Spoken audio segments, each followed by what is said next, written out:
Hello, everyone. Hello. Welcome back to another episode. I'm your host, Coach Kyle, and today I want to talk about breaking the cycle.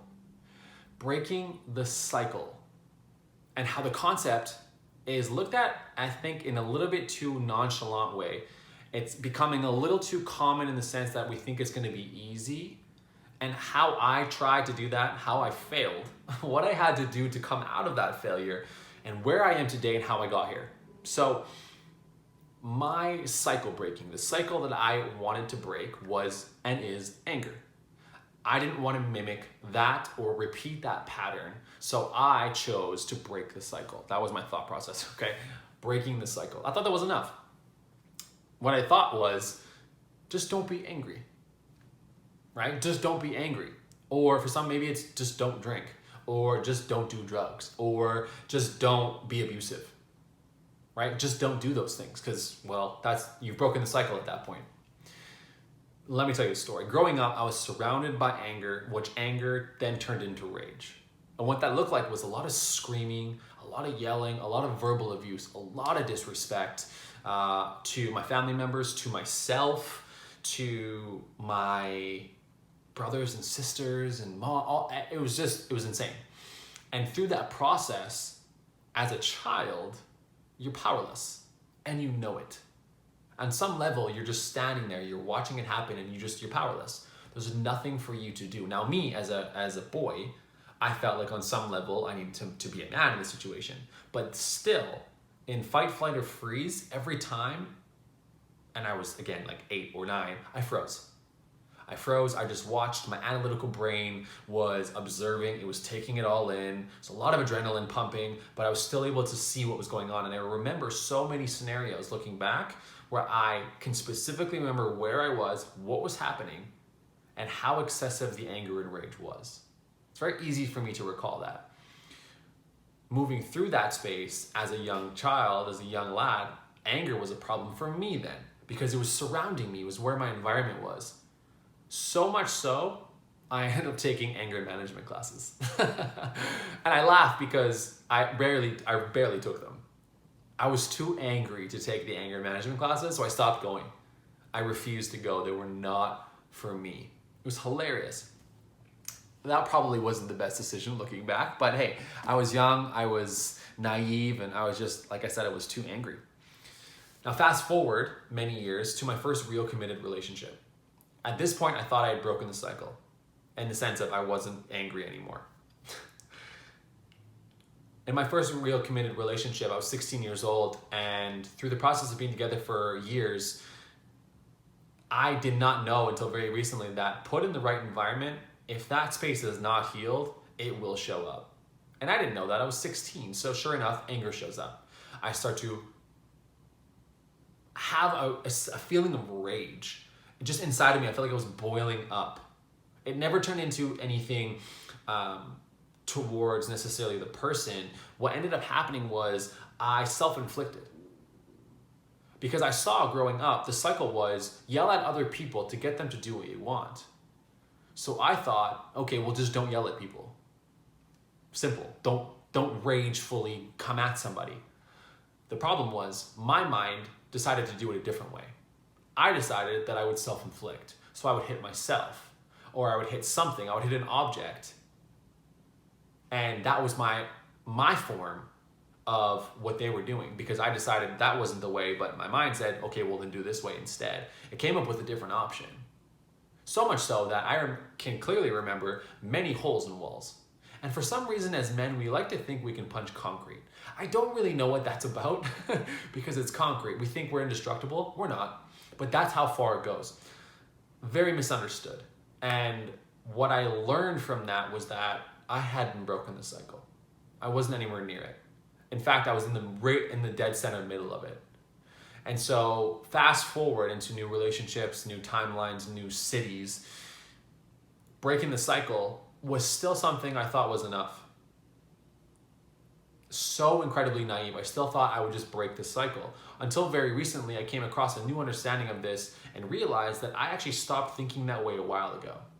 And the reason that I did is because breaking the cycle isn't a concept that's characterized or well-defined or well-informed on what to do, how to do it, and why it's important. it's just words, right? It's a lot of talking the talk. Breaking the cycle is a very commonplace term used to fulfill our ego. It makes us feel good, thinking that we'll be better than the past. We'll be better than what we grew up with. Of course we will. We're way better than that. So we're breaking the cycle. You're breaking the cycle too, right? Of course we are. That's our ego. That's our ego coming to the equation and saying, let's protect ourselves from the hurt, the pain, the trauma, and the healing that needs to come from in order for us to actually break the cycle. So breaking the cycle is actually a pretty hard concept. So we're getting in deep. We're getting in deep. So in effort to break the cycle, here was what I had to do. And here's what I realized I did already do and was focusing on. Instead of focusing all of my attention on what I didn't want, what I didn't want to be, what I didn't want to repeat, what I didn't want my life to look like, I had to reshift the focus towards what do I want? What are the things I do want? What kind of character traits do I want to attain? What do I want my life to look like? How do I want to treat people? That's the shift in the equation. That's the shift. That's one of the biggest complex perspectives that we can shift towards. What do I want? Who do I want to become? And how do I go about going that? I wanted to have a certain level of emotional mastery. That's what I came to. What does me look like? My ideal me look like? Emotional mastery. Does that involve anger? Yes, it does. Does it involve looking at anger? Yes, it does. So I had to work through that space to understand, what do I want? What do I want to do? So I had to do research. I had to have conversations. I had to read books. I had to have time with myself. Big ding ding winner right there. Chicken dinner. Not chicken because I don't eat meat, but tofu dinner.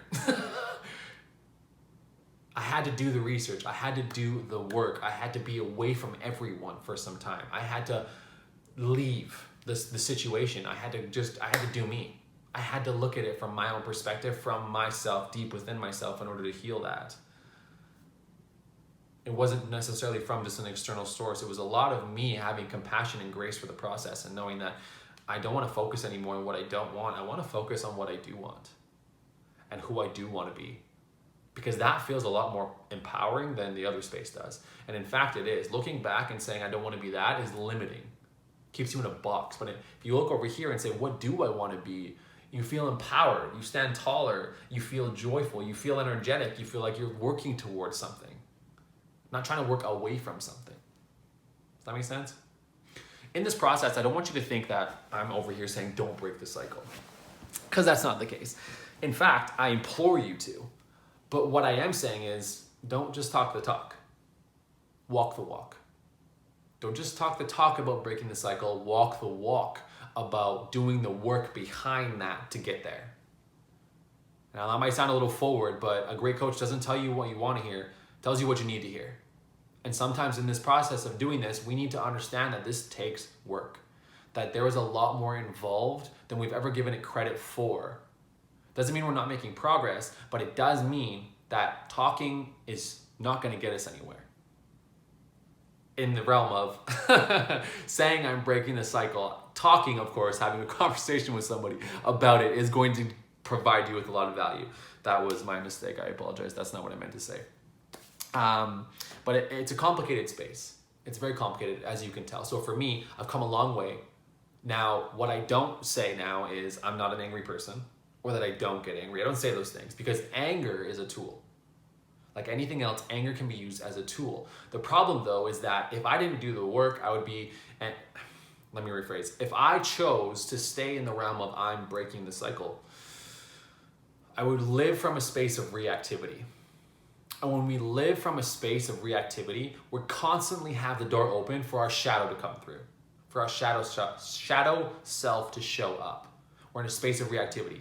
Reactivity allows the opportunity for the shadow to show up. But if we're being proactive in seeking answers, in healing, in transforming and growing, we're moving forward from our highest self. So we're already ready. So we're coming in powerful and not limited. We're coming through strong and not weakened. We're coming through as our best self, not our worst self, not the shadow parts.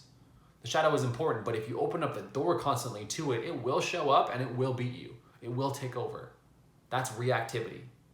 So what we want to do is create a proactive mindset towards this. We see something, we want to be better in it, we take action. We see something, we want to be better at it, we want it to grow, we want it to evolve, we take action on it. Proactivity. Not we see something, we don't like it, we're going to wait till an opportunity shows up for it to potentially be a problem. All of a sudden it shows up and we're just going to react to that. And sure enough, there's our shadow. There's our shadow self saying, get angry, be rageful. You want to do it. I hope this video helps. Like I said, I'm not here to deter you away from breaking the cycle. I'm just here to provide a fresh perspective, to plant a new seed, and to hopefully inspire or motivate you to see things in a different light and to not be so weary about shining a flashlight down on those creepy crevices in the basement that you have hiding. It's okay to have these moments. It's okay to have these pieces of ourselves. And all I'm imploring and encouraging you to do is do the work. Not talk the talk, do the work.